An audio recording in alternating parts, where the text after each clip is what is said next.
સામયિક મૂલ્યાંકન પ્રશ્ન બેંક પર્યાવરણ ધોરણ 4ના વિદ્યાર્થીઓ માટે પ્રકરણ 14થી લઈને 16 સુધીની પ્રશ્ન બેંક તમારી સામે છે।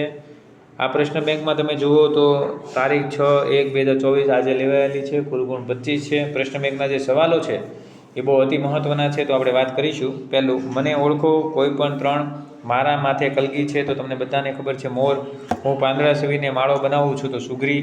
હું ઉનાળામાં ટક ટક અવાજ કરું છું, તો ઘણા બધા હોય છે પ્રાણીઓ। હું ઊન આપું છું, ઘેટું બગડું। મારી સાંસ લાલ રંગની હોય છે, તો પોપટ। હું કાગડાના માળામાં ઈંડા મૂકું છું, તો કોયલ। મારો માળો સૌથી સુંદર છે, તો સુગરીનો માળો સૌથી સુંદર હોય છે, અને પાંદડો સીવીને બનાવનાર વ્યક્તિ હોય છે દરજીડો।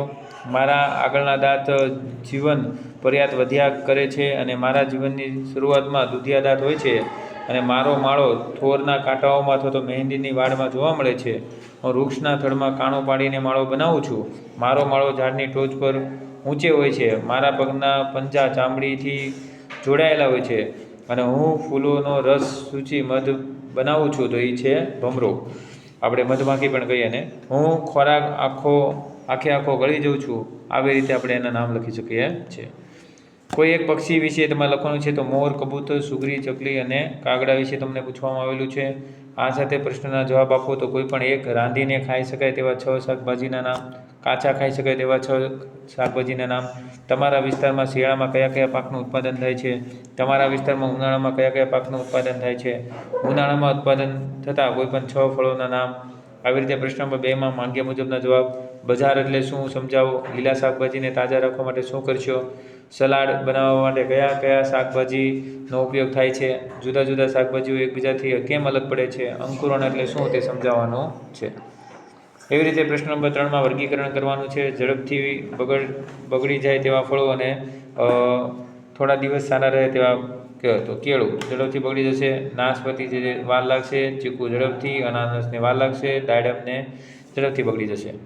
એવી જ રીતે ઝડપથી બગડી જાય તેવા ફળો અને થોડા દિવસ સારા રહેવા દ્રાક્ષ, કેરી, સફરજન, નારંગીને કમલમ આપેલું છે। એવી રીતના બટાટા, ટમેટાં, ડુંગળી, પાલક અને કોબીજ, અને એવી રીતે આદુ, કોથમરી, લસણ, રીંગણ અને તુરિયા, ટામેટાં, કારેલા, ભીંડો અને કોબીજ અને રીંગણ આપેલા છે। પ્રશ્ન નંબર 4માં જોઈએ તો નીચેની ક્રિયા પાક ઉત્પાદનમાં સાચો ક્રમને ગોઠવીએ। તો અહીંયા તમને સાચો ક્રમ ગોઠવતા આવડવું જોઈએ કે જેથી તમને પૂરેપૂરા 3 માર્ક્સ મળી શકે। એ રીતના ખેતીમાં થતા નીચેના કાર્યને ટૂંકમાં સમજાવો। ખેડ, નિંદામણ, વાવણી, લણણી, સિંચાઈ કોને કહેવાય? ખેતીમાં વપરાતા કોઈપણ 2 ઓજારોના નામ લખીએ। ખેતીના કામમાં ઓજારોની જરૂર કેમ પડતી હોય છે? અનાજની વાવણીથી લણણી સુધી ખેડૂત કેવી રીતે કાળજી રાખે છે? પહેલાંના સમયમાં ખેતી આધુનિક સમયની ખેતી કેમ કહેવાય છે? ડુંગળીના વાવેતરમાં તમે કેવા પ્રકારની મદદ મળે છે? તે પણ તમારે લખવાનું છે। બીજું અહીં તમારે એક વડ છે એને શેકવાનો છે। જેવી રીતના ડુંગળીની સુકાયેલી ડાળી કાપવા તેની જરૂર પડશે, તો ઇલીજીત કે દાંતરડું। એવી રીતના જમીનને પોચી બનાવવા માટે પાવડો કે હળનો। કુદરતી ખાતરની જમીનને લાંબા ગાળે નુકસાન થાય છે કે ફાયદો થાય છે? તો અહીંયા આપણે સાચા જવાબો લખવાનો છે। અહીંયા ફાયદો આવશે, અહીંયા હળ આવશે, અહીંયા દાંતરડું આવશે। એવી રીતે તમે ખેતરને ખેડવા માટે કેની જરૂર પડે છે? તો બળદની જરૂર પડે છે। પાકની આજુબાજુ ઉગી નીકળેલા ઘાસને નીંદણ કહે છે। બીજને વાવેતર માટે વાવણીઓ હોય છે। આવી રીતે તમે અલગ અલગ જવાબો લખી શકો છો, જે જવાબો આપણી માટે ઇમ્પોર્ટન્ટ હોય છે। તો આ તો તમારું ધોરણ 4નું પ્રશ્નનું સંપૂર્ણ સોલ્યુશન।